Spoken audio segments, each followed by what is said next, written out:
दोस्तों आप इंडिया में कहीं भी रहते हो, लेकिन इस मानसून के सीजन में आपने काफ़ी ज़्यादा बारिश देखी होगी। अभी दिल्ली में ही काफ़ी टाइम तक मतलब लगातार बारिश होती रही है, कई दिनों तक, तो काफ़ी ज़्यादा परेशान हुए थे। इसी तरीके से बेंगलुरु के लोग भी काफ़ी ज़्यादा परेशान हुए थे जब वहाँ पर लगातार बारिश होती रही और इसकी वजह से वहाँ पर फ्लड की सिचुएशन भी आ गई थी। कई सारे लोगों की वहाँ पर कार भी डूब गई काफ़ी हद तक। तो यहीं पर एक कार ओनर थे अनिरुद्ध गणेश, जो कि अपनी कार को रिपेयर करवाना चाहते थे क्योंकि वो भी काफ़ी हद तक डूबी हुई थी और उसके बाद में वो ख़राब ही हो जाती है। आप सभी को मालूम है कि इंजन में हर जगह पानी वानी चला जाता है और जंग वगैरह भी लगना स्टार्ट ही हो जाता है। तो इस सिचुएशन के अंदर उन्होंने किसी तरीके से अपनी गाड़ी को पानी से निकलवाया, टोइंग वोइंग करवाई, उसका खर्चा ट्रक व्रक वाले को पैसे दिए और किसी तरीके से सर्विस सेंटर में गाड़ी को ले गए। वहां पर गाड़ी खड़ी करी और कुछ दिनों बाद में इनको बिल बताया जाता है कि इनका बिल है 22 लाख रुपए रिपेयर करने की कॉस्ट। जो गाड़ी इन्होंने 11 लाख की ली थी उसका रिपेयर कॉस्ट निकला 22 लाख रुपए। ये भी शौक हो गए कि इतना ज़्यादा बिल।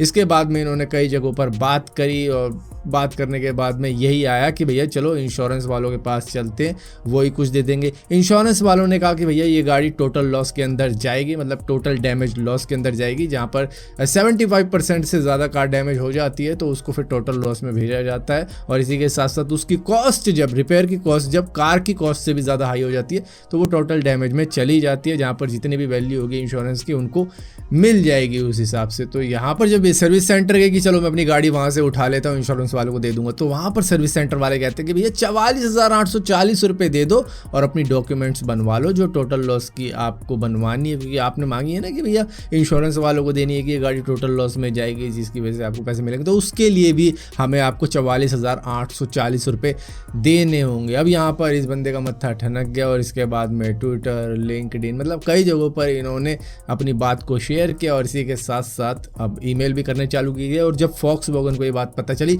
तो उनकी टीम ने डायरेक्टली इनसे कांटेक्ट किया कि भैया ऐसा सेटलमेंट कर लेते हैं, सिर्फ 5,000 ही दे दो। जब गाड़ी टोटल लॉस के अंदर जाती है ना तो मैक्सिमम 5,000 ही मांगते। तो भैया पहले क्यों नहीं पता था तुम्हारे सर्विस सेंटर वालों को जो इतना चार्ज कर रहे थे? तो किसी तरीके से इनका ये इशू सॉल्व हो गया। तो भैया अगर कहीं भी उम्मीद हार जाओ तो इंटरनेट पे चालू हो जाओ अपने दुख सुनाने, जिसकी वजह से आपको हेल्प मिल सकती है कहीं ना कहीं से।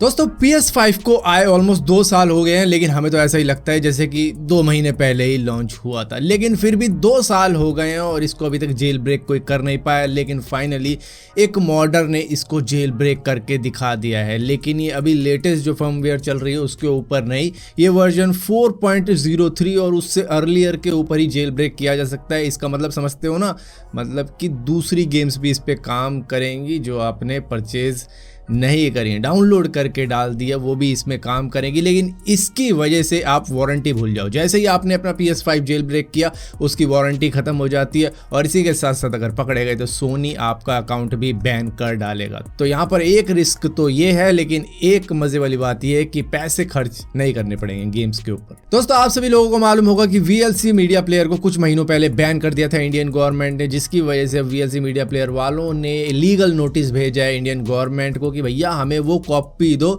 जिसके अंदर आपने ब्लॉक का ऑर्डर दिया। और इसी के साथ साथ फिर उसके बाद में हम आगे अपनी इन्वेस्टिगेशन वगैरह चालू करेंगे और इसी के साथ साथ हम भी फाइट कर पाए, खुद को डिफेंड कर पाए जिन भी बातों के पीछे हमको बैन किया गया है इंडिया से। दरअसल VLC मीडिया प्लेयर एक नॉन प्रॉफिट ऑर्गेनाइजेशन है और वो फ्री में हमको VLC मीडिया प्लेयर दे देती है, जिसकी वजह से हम अलग अलग टाइप की फाइल्स को चला पाते हैं जो कि नॉर्मली विंडोज के डिफॉल्ट मीडिया प्लेयर के अंदर नहीं चल पाती है। तो एक मजेदार चीज थी जिसको बैन किया गया। फिलहाल के लिए आप में से बहुत सारे लोग अभी भी यूज कर रहे होंगे, लेकिन बताया गया था कि इसके थ्रू हैकर आपके डेटा को हैक कर सकता है और आपके पीसी को भी एक्सेस कर सकता है, जिसकी वजह से इसको बैन किया गया था उस वक्त में। फिलहाल के लिए अपडेट्स वगैरह तो काफ़ी आई है, क्योंकि देखो कोई भी अगर इशू आ जाता है, जैसे कि एप्पल के फ़ोन में भी कई बार इशू बता दिए गए कि भैया इस तरीके से हैक हो सकते हो तो अपडेट कर लो, तो उसी तरीके से VLC मीडिया प्लेयर भी अपडेट्स दे सकता था। बैन करना सही था या नहीं था, तो वही पूछ रहा है VLC मीडिया प्लेयर कि भैया अगर कुछ इशू आया था तो हम अपडेट दे देते, सीधा ही बैन कर दिया। दोस्तों स्पिन लॉन्च जो कि दुनिया की सबसे बड़ी गुलेल है, उसने नासा के पेलोड को पहली बार स्पेस में पहुंचा दिया। इसका काम सिंपली ये होता है कि ये यहाँ से गुलेल की तरह खींच कर मारती है सीधा ही स्पेस में जो भी पेलोड होता है। हालांकि वो पूरी तरीके से स्पेस में नहीं पहुंच पाता है, लेकिन एक हाइट पर पहुंचने के बाद में फिर वहाँ से फ्यूल का यूज़ होता है और उसके बाद में ये रॉकेट की तरह ही होता है कि रॉकेट यहाँ से छोड़ दिया और उसके बाद में वो ऊपर जाने के बाद में अपना फ्यूल यूज़ करता है। उससे पहले तो फिर वो फोर्स ही पहुंचा देती है उसको इतनी ऊपर, जिसके बाद में फ्यूल काफ़ी ज़्यादा कम यूज़ होता है। तो पहली बार इन्होंने